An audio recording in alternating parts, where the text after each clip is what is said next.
Welcome back to the deep end. Today we are attempting something massive. We usually look at a specific event, a single topic, maybe a scientific breakthrough. Right, something we can sort of put a box around. Exactly. But today, we're looking at a trajectory. And I don't just mean that metaphorically. I mean, we are tracing the arc of a human life that is so extreme, so vertical in its rise, and just so catastrophic in its fall that it almost feels like it shouldn't be real. It really doesn't. If you pitch this story as a movie script, a man born without his lower legs becomes a global athletic icon, challenges the very definition of human, and then ends up in a maximum security prison for murder, a producer would probably tell you it's too much. Too on the nose. Unbelievable. Yeah, exactly. Tone it down a bit, but it's all true. And we are talking, of course, about Oscar Leonard Carl Pistorius, the Blade Runner, the fastest man on no legs. And now, a parolee. Right. And that's really crucial context for where we are right now. As we record this, it's January 2026, and Oscar Pistorius has been out on parole for exactly 2 years. Which is why now is the perfect time for this deep dive. The dust has settled a bit. We aren't in the middle of that 24/7 media frenzy anymore. And that gives us a unique opportunity. Our mission today isn't just to rehash the crime or, list the medals he won. We have this massive stack of sources here. Biographical records, dense biomechanical reports from the IAAF, thousands of pages of court transcripts, parole board reports. It's a mountain of data. It is. And we're going to use all of it to try and unpack the three distinct lives of this one man. The medical marvel, the technological controversy, and of course, the convicted murderer. And I think the key here is synthesis, because for a long time, the world really tried to separate these things, didn't it? There was the inspiring athlete box over here and the tragic killer box way over there. Completely separate narratives. But looking at the research you've pulled, it seems pretty clear that you can't actually separate them. The psychology that built the champion, that relentless drive, it seems to be the exact same machinery that led to the tragedy. That is the through line we really need to follow. The intensity, the absolute refusal to accept limitations, the obsession with control. It's all part of the same engine. It just expressed itself in different ways. Okay. So let's rewind all the way back. Because most people know the image of him, the sunglasses, the blades on the track at the Olympics. But the origin story is, well, it's visceral. It is. Oscar was born on November 22, 1986, in Johannesburg. And right away, there was a problem, a very serious one. He was born with a condition called fibular hemimelia. Okay, let's unpack that immediately. Fibular hemimelia. I know hemimelia implies a missing limb or part of a limb. Correct. Specifically, he was born without the fibula in either of his lower legs. So for anyone listening, if you touch your lower leg, the big bone in the front is your tibia, your shin bone. Right. And the thinner bone running along the outside, that's the fibula. It helps stabilize the ankle. Oscar didn't have those. But it was actually more complex than just a missing bone. The condition also meant his feet weren't properly formed. How so? What did that mean for him? Well, he only had 2 toes on each foot. The entire structure of his ankles was. It was basically non-existent. So his parents, Hank and Sheila, were essentially handed this newborn baby and an impossible decision by the doctors. What were the options on the table? I can't even imagine. There were 2. Option A, attempt a series of grueling, incredibly complex reconstruction surgeries. They could try to stabilize his ankles and feet, but the doctors warned that he would likely have very limited mobility his whole life. He'd probably walk with a heavy, painful limp, or end up in a wheelchair anyway. So a lifetime of operations with no guarantee. None at all. And then there was option B, amputation. Amputating the legs of a baby. The weight of that conversation for a new parent is unthinkable. It's agonizing. But they chose option B. When Oscar was just 11 months old, both of his legs were amputated halfway between the knees and the ankles. 11 months. Most kids are just learning to pull themselves up on the furniture at that age. He's healing from a bilateral amputation. And that timing is so critical to understanding his psychology later on. He didn't lose his legs in a car crash at age 20. He has absolutely no memory of walking on biological feet. His version of normal was waking up and putting on his legs in the morning, the same way his brother put on shoes. Which brings us to the family dynamic. I found this part of the biography fascinating, especially the role of his mother, Sheila. There's this narrative of tough love that gets repeated constantly. Yes, and it's centered on that famous anecdote. In the morning, Sheila would supposedly shout, "Carl, put on your shoes. Oscar, put on your legs." And the implication was... And you're the same. No difference. Exactly. No special treatment. See, on the surface, that sounds incredibly inspiring. It's very, it's the stuff Hollywood movies are made of. But I have to pause here and maybe play devil's advocate for a second. Is there a darker side to that? One. Is it possible that telling a disabled child constantly, "you are not disabled," actually prevents them from properly processing their reality? Does it create a kind of psychological dissonance? That is a fantastic question. And it's something that came up again and again in the psychological evaluations during his trial, decades later. The argument was that by strictly enforcing this no disability mindset, the family and Oscar himself might have created a powerful form of denial. A coping mechanism that backfires. Precisely. He wasn't allowed to be vulnerable. He was never allowed to acknowledge that actually things were harder for him. So what did he do? He developed this hyper-reliance on his physical capability, on being the strongest, the fastest, because he couldn't afford to be seen as weak. So you fast forward to the night of the shooting. When he's on his stumps, without his legs on, his anxiety spikes to these dangerous levels because he has no other coping mechanism for that feeling of vulnerability. That was the core of his defense. Yeah. But in his childhood, that mindset was pure rocket fuel. He was driven. But then tragedy struck that support system very, very early. His mother, Sheila, died when Oscar was just 15. It was very sudden. Apparently there was a misdiagnosis, an allergic reaction during a procedure, and then a rapid decline. 15. That must have been an absolutely shattering blow for any teenager, let alone one in his specific situation. It was the defining trauma of his youth, by all accounts. She was his anchor, the source of that relentless drive. It's telling that if you look closely at photos of him competing, you'll see a tattoo on the inside of his right arm. What is it? It's a Bible verse. But below it are the Roman numerals for her birth date and her death date. He carried her with him, quite literally, onto the track. So we have this young man, a grieving teenager, a double amputee, growing up in South Africa. And this is where we hit the real sliding doors moment in his life, because he wasn't born a track star, he was a rugby player. And not just casually. He attended Pretoria Boys High School. We need to contextualize this place for a moment. It's a prestigious, very traditional, almost militantly macho environment. Sports are a religion there. And rugby is the high church. Absolutely. Yeah. And Oscar threw himself into the most brutal sport available, not swimming, not tennis, but rugby. Wait, he was playing full contact rugby on standard walking prosthetics. Yes. He was on the 3rd XV team. He was in the scrum. He was tackling, getting tackled, running into rucks. It just shows you his almost desperate need to be seen as one of the guys, to prove his physical dominance and toughness. But the rugby pitch is ironically where the track star was actually born. It is. In June of 2003, he takes a really nasty tackle and shatters his knee. He's sidelined, obviously. For his rehabilitation, he gets sent to the University of Pretoria's High Performance Center. That's in January 2004. And this is where fate, or just pure chance, steps in. He meets a coach there named Ampy Lowe. And Lou is watching this kid rehab, watching the way he moves, and he sees the sheer explosive power in his hips and his core, all that strength he built for rugby. So he sees something others missed. He does, and he just walks up to him and says, "Have you ever tried sprinting?" And he never went back to the rugby pitch. Never. He found his lane, Sure. but there's a hardware problem. You can't sprint effectively on walking legs. They're just too stiff, too heavy. They don't give you any energy return. Right. And he didn't start with the famous carbon fiber blades that we all recognize. No, not at all. It was a bit of a Frankenstein situation at first. He went to a local prosthetist, a guy named Francois van der Watt. And, you couldn't just order sprinting legs off Amazon back then. I'd imagine not. So they had a local engineer literally weld some metal blades together for him. Let me guess. They didn't hold up. They snapped almost immediately. The forces involved in sprinting are just tremendous. We're talking several times your body weight hitting the ground with every single stride.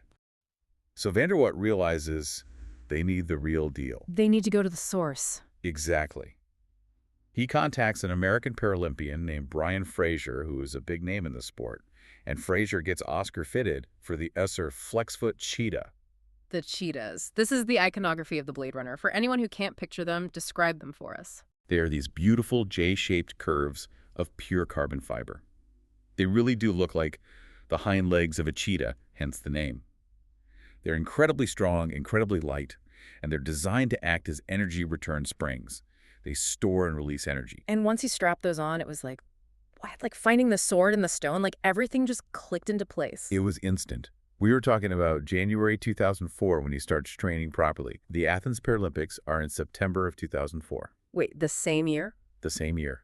In 8 months, he goes from guy rehabbing a rugby knee to standing on a Paralympic podium. That is absurd. That's a timeline that just shouldn't be possible. 8 months to become a world-class athlete. It speaks to his raw, natural talent for sure, but it also shows how the technology unlocked a potential that was just completely bottled up before. And Athens was where the legend really started. He wasn't just there to participate. Far from it. He wins bronze in the 100 meters, and then he wins gold in the 200 meters. And in that final, he beat 2 single-leg amputees, including Brian Fraser, the very guy who helped him get the legs in the first place. That brings up the whole classification issue. He's a double amputee, a T43 athlete, running against T44 single amputees. Logic would say he's at a huge disadvantage, right? A single amputee still has one real ankle, one real calf muscle to push off with. That was the conventional wisdom, but Pistorius he destroyed that wisdom. He set a new world record of 21.97 seconds. He was averaging a speed that people thought shouldn't be possible for a double amputee. And that explosive success, that dominance over other Paralympic athletes, leads us directly into the next phase. Segment 3, the controversy. Because he got so fast, so quickly, that he started wanting more. He wanted to run against able-bodied runners. He didn't just want to be the best disabled athlete. He wanted to be one of the best athletes, period. And when he started competing in able-bodied meets and actually winning B races, well, the governing bodies, specifically the IAAF, started to panic. And this is where the man versus machine debate really explodes onto the world stage. We need to get into the weeds of the science here because it's fascinating, and it's absolutely critical to his entire story. In March of 2007, the IAAF brought in a new rule, Rule 144.2. What did it say? It banned the use of any technical device that incorporates springs, wheels, or any other element that provides the user with an advantage over another athlete not using such a device. That's not even subtle. That's the Oscar Pistorius rule. It was completely transparent. They targeted him. And to justify it, they sent him to a lab in Cologne, Germany, to be tested by a biomechanics expert, Dr. Peter Bruggemann. Right, I remember this. And Bruggemann's report came back with some truly staggering number. It did. The headline finding was that Pistorius used 25% less metabolic energy than a biological runner moving at the same speed. Okay, let's stop there. 25% less energy. That sounds massive. That's like one car getting 25% better gas mileage than another. That's the perfect analogy. And the IAAF's argument was all about that efficiency. Biological legs are heavy. You have huge muscles, dense bone, blood, water. You have to spend a significant amount of energy just swinging that leg forward to take the next step. It's dead weight you have to overcome. To a degree, yes. Pistorius' blades weighed about 5 pounds each. They're incredibly light. So the IAAF said, look, he has a lighter chassis. He doesn't get tired as fast over 400 meters. That is an unfair advantage. But wait a minute. A biological leg isn't just dead weight. It's an engine. Your calf muscle, your ankle. They generate power. A blade can't do that. And that is the absolute crux of the counter-argument. This is where the debate got so heated. A carbon fiber blade is a passive spring. It cannot create energy. If you put a blade on the floor, it just sits there. If you jump on it, it will push back, but it can only return a percentage of the energy you gave it. A human calf muscle generates explosive propulsive force. Got it. So the defense was essentially, sure, my swing is more efficient because my lower legs are light, but I have no engine in my ankles. All my power has to come from my hips and my glutes. Exactly. Imagine trying to run on pogo sticks versus running with real muscles. You might be bouncy, you might be efficient once you get going, but you have a massive problem with acceleration. Pistorius was notoriously slow out of the starting blocks. Because he couldn't push off the ground in that explosive way an able-bodied sprinter can. Precisely. Yeah. He had to generate all that initial power from much higher up his body. So he took this fight to the highest court in sport, the Court of Arbitration for Sport, or CAS. And he didn't go alone. He brought in his own team of scientists. He did. He hired experts from MIT, from Rice University, and they argued very persuasively that the Cologne tests were fundamentally flawed. How so? They only looked at one single aspect of running: top speed running in a perfectly straight line on a treadmill. They completely ignored the disadvantages at the start, the difficulty of accelerating, the balance required on curves. They cherry-picked the data that supported the advantage narrative. That was the argument. And the CAS panel looked at the totality of the evidence and said, there is no conclusive scientific proof of an overall net advantage. They couldn't say for sure that the blades helped more than they hindered. So in May of 2008, the ban is lifted. He is legally cleared to compete against able-bodied athletes. Science wins. Yeah. Or at least the lack of definitive science wins. But the timing was heartbreaking for him. He missed qualifying for the 2008 Beijing Olympics by milliseconds. He had to wait 4 more years. Which brings us to 2012, London, the pinnacle, the absolute summit of his career. The atmosphere in London was just electric. He'd done it. He had finally qualified for the Olympics after running the A standard time. He was going to be the first double-leg amputee to compete in the Olympic Games. And he did well, didn't he? He made it out of his initial heat in the 400 meters. He did. He ran a great race and made it to the semifinals. He was competitive. But the real drama, the moment that I think everyone remembers, was the relay. The 4x400 relay. I remember watching this live. Talk us through what happened. Okay, so it was the semifinals. South Africa's in the race. Pistorius is scheduled to run the third leg. He's standing there in the changeover zone, waiting. His teammate, Ofensi Mogawani, is running the second leg. And he's coming around the final bend. He is. And coming into the handoff, he gets tangled up with the Kenyan runner. Their legs clip, and Mogawani goes down. Hard. He dislocates his shoulder on the track. And Pistorius is just standing there on the side of the track. Just standing there, hand out, looking back down the track, waiting for a baton that is never, ever going to come. It was just this heartbreaking image. He eventually just put his hands on his head in disbelief. His Olympic dream, at least of the relay, was over. But there was a twist in the story. There was. The South African team immediately lodged an appeal. They argued that their runner was impeded, that the collision was not his fault. And the officials looked at the tape and they agreed. So what did they do? They couldn't just rerun the race. No. So they did something unusual. They advanced South Africa to the final as an extra 9th team. So on the final night of athletics at the London Olympic Games, Oscar Pistorius got his moment. He ran the anchor leg for his country. Incredible. He took the baton for his country in an Olympic final. They finished 8th, last, but it didn't matter. He ran a very respectable 45.9-second split. It was the absolute summit of his life, the culmination of everything he'd fought for. And it seems like there is always a but with Oscar Pistorius. Even in this golden summer, this moment of ultimate triumph, the mask slipped. It did. And we absolutely need to talk about the incident at the Paralympics that same year, which took place right after the Olympics. The men's 200-meter T44 final. This was supposed to be his coronation. He's the Olympian. He's the superstar. Everyone expects Pistorius to win this easily. But in the final stretch, he gets run down by younger sprinter Alan Oliveira from Brazil. And Pistorius' reaction was, well, it was shocking. It was ugly. There's no other word for it. He didn't shake Oliveira's hand. He didn't congratulate him. He went straight to the trackside microphones and started ranting. He claimed Oliveira's blades were too long, that they were illegal. He said, "We're not running a fair race here." The irony is just suffocating. The man who spent millions of dollars and years of his life proving that blades don't give an unfair advantage loses one race and immediately screams his blades gave him an unfair advantage.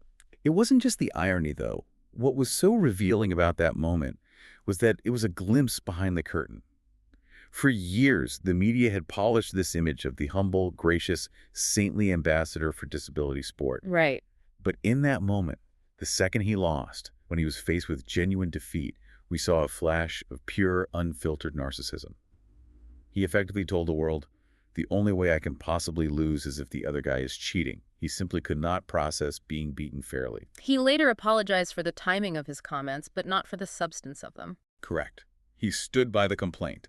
And that psychological context is absolutely vital, because only a few short months later, we aren't talking about verbal outbursts on a track. We were talking about a gun.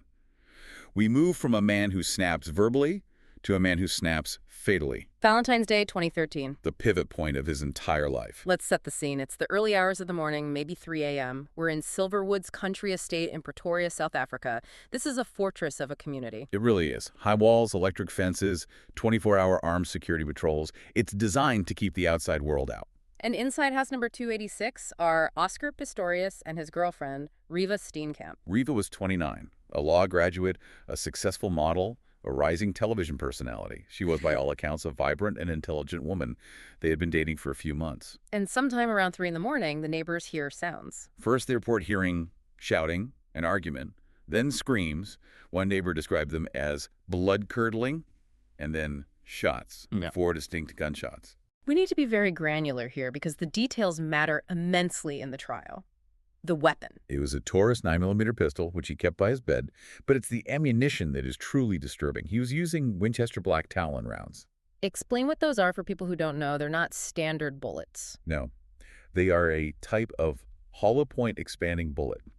They're engineered so that when they hit human tissue, the metal jacket peels back into 6 sharp, jagged talons. They're designed to create massive wound channels and maximize internal damage. They're sometimes called cop killer bullets, right? That's a nickname they got. They are not designed for warning shots or for target practice. They're designed for one purpose: lethal stopping power. And the location of the shooting, where did this happen in the house? It happened in a small toilet cubicle within the main ensuite bathroom. The door to this small room was locked from the inside. Riva was inside. Pistorius was outside, in the bathroom proper, on his stumps. He fired 4 shots through the wooden door. 4 shots. 3 of them hit her. In the head, arm, and hip. Yes. The police arrive. Riva is dead, or dies at the scene. Pistorius is arrested. And immediately, 2 completely contradictory narratives form that will battle for the entire world's attention for the next few years. Narrative A. The defense. Pistorius claims he woke up in the middle of the night. He heard a noise in the bathroom, the window sliding open. He panicked. He claims he thought Riva was still in bed next to him. In his mind, an intruder had broken in and was hiding in the toilet. He felt incredibly vulnerable because he was on his stumps. He wasn't wearing his prosthetic legs. So he grabs his gun. He grabs his gun, moves to the bathroom passage, screams for the intruder to get out, and when he hears a noise from inside the toilet, he fires through the door to protect himself and Riva. A tragic mistake. Okay. Narrative B. The prosecution. They argued it was a case of intimate partner violence, that the couple had a furious argument. Riva, fearing for her safety, fled to the bathroom and locked herself in the toilet cubicle to get away from it. With her phone. With her phone.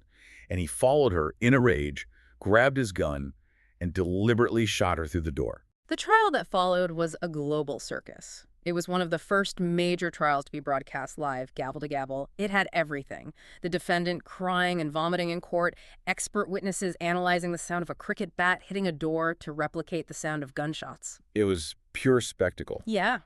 But legally, stripping all of that away, the outcome hinged on a complex legal concept that most people, myself included, had never heard of before. And this is where we really need to focus, because this is the legal hinge of the entire story. It is. Dolus eventualis. Dolus eventualis. It sounds like something out of an ancient Roman court. It's Latin. Yeah. And it's a specific form or type of intent in South African law. To understand it, we have to distinguish it from the more common type of intent, which is dolus directus. Okay, so dolus directus is straightforward, right? That's, I want to kill you, so I pick up a gun and I shoot you. Exactly. Direct intent. My direct goal is your death. But dolus eventualis sits in this fascinating legal gray area. It's when you don't necessarily desire the death of the person as your primary goal, but you subjectively foresee that your actions will likely cause death, and you reconcile yourself to that outcome and proceed anyway. Okay, give us an analogy to make that clear. The classic law school example is this. A man wants to collect insurance money on a building he owns, so he plants a bomb in it. He knows there's a night watchman on duty inside. He doesn't want the watchman dead. He has nothing against him. His goal is insurance fraud. Right. But he knows that if the bomb goes off, the watchman will almost certainly die. And he decides to detonate it anyway. With regard to the watchman's death, he has dolus eventualis. He foresaw the possibility of death, and he accepted that risk to achieve his primary goal. So, applying this legal principle to Pistorius firing through the bathroom door, this was the battleground. This was the entire war. The first judge, Judge Thokoze Masapa, acquitted him of murder in the initial trial. She essentially said the state couldn't prove dolus directus. They couldn't prove he knew for sure that it was Riva behind the door. She convicted him of the lesser charge, culpable homicide, which is similar to manslaughter. So she essentially bought enough of the, I thought it was a burglar defense, to say it wasn't premeditated or direct murder. She did, and she sentenced him to 5 years. But the prosecution immediately appealed. They took it to the Supreme Court of Appeal, the SCA, and the SCA looked at Judge Masapa's reasoning and basically said, you have fundamentally misunderstood and misapplied the law. Specifically, the law of dolus eventualis. Precisely. The SCA's judgment was scathing, they said. Let's look at the objective facts. You have a trained marksman with a high-caliber weapon. You have black talon ammunition designed to kill. You have a tiny, enclosed toilet cubicle the size of a closet. And he fired 4 shots at chest height into that tiny space. So the court said, It doesn't matter who he thought was behind the door. Exactly. This is the absolute key to the whole case. The SCA ruled that a rational person in that situation must have foreseen that whoever was behind that door, whether it was Riva Steenkamp or an adult male burglar or even a child, would be killed by those actions. And because he foresaw that lethal outcome and pulled the trigger anyway, he had the necessary criminal intent for murder. That's dolus eventualis. Huh. It didn't matter if he thought it was Riva or an intruder, he intended to kill the human being behind the door.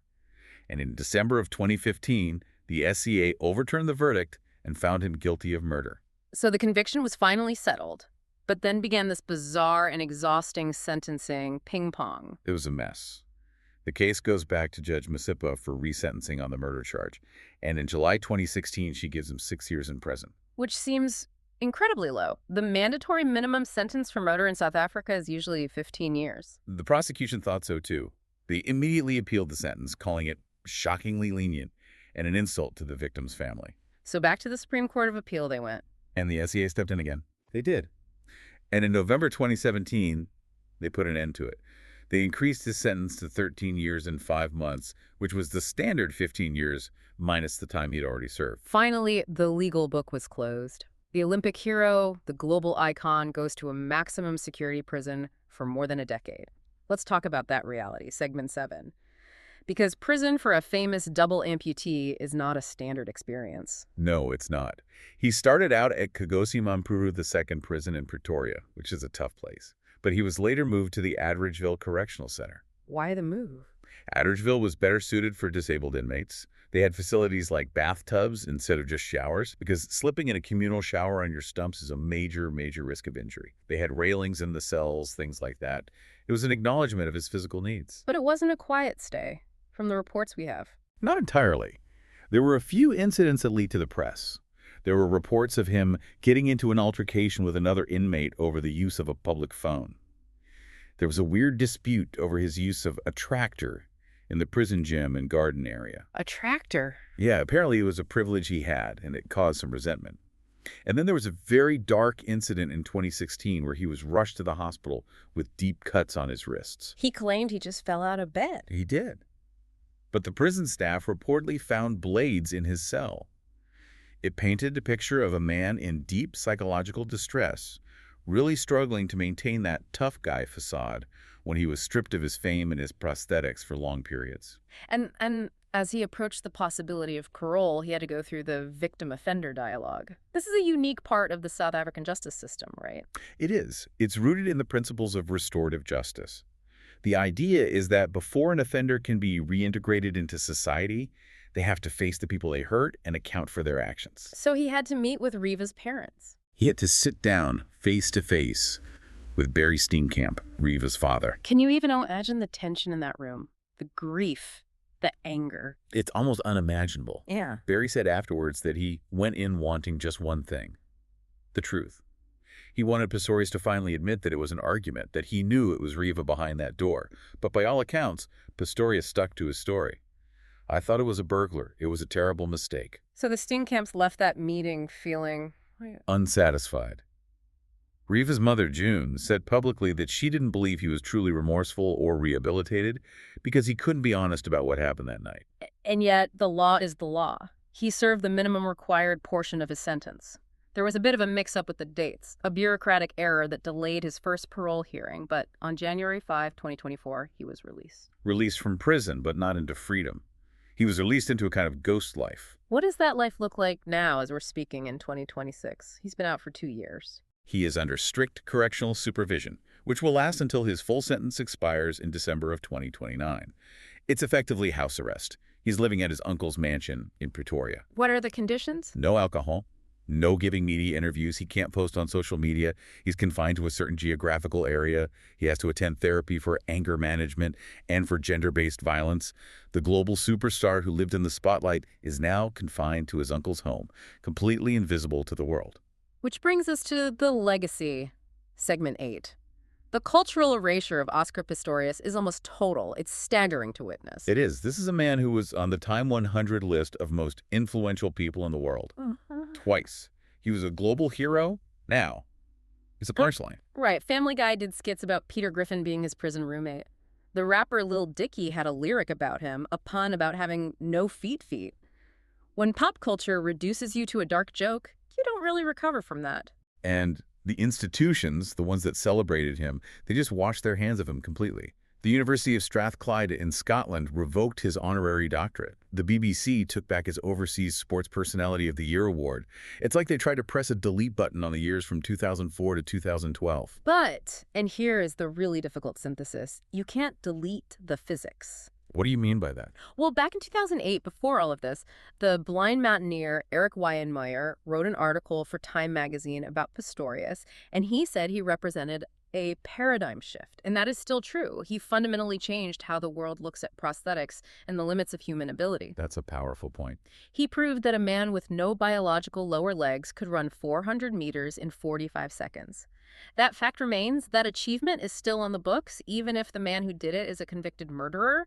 The two things exist at the same time. It's the ultimate and most tragic cautionary tale of the Superman complex. If you spend your whole life being told you are special, that you can overcome biology, that the normal rules of nature don't apply to you, do you eventually start to believe that the rules of society don't apply to you either? That is the dark question at the very heart of this entire story. The sense of entitlement that drove him to demand a spot in the Olympics seems to be the very same entitlement that made him believe he had the right to fire 4 shots through a closed door without positively identifying his target. He believed he had the right to control his environment with absolute lethal force. And that he was the victim when things went wrong. So we'll leave you, the listener, with this. We've unpacked the science, the trial, the human tragedy, but here is the final question to think about. Does the incredible height of Oscar Pistorius's achievements make his fall more tragic in that classical Shakespearean sense? Or does the fact that he was a role model, a man who claimed to represent the triumph of the human spirit, make his crime even more unforgivable? It's a question of responsibility, isn't it? The higher you climb, the more people are standing below you looking up. When you fall, you don't just hurt yourself, you crush the people who believed in you. If you want to dive deeper into the legal nightmare we discussed, specifically the Supreme Court of Appeals landmark ruling on dolus eventualis, we've linked the full judgment in the show notes.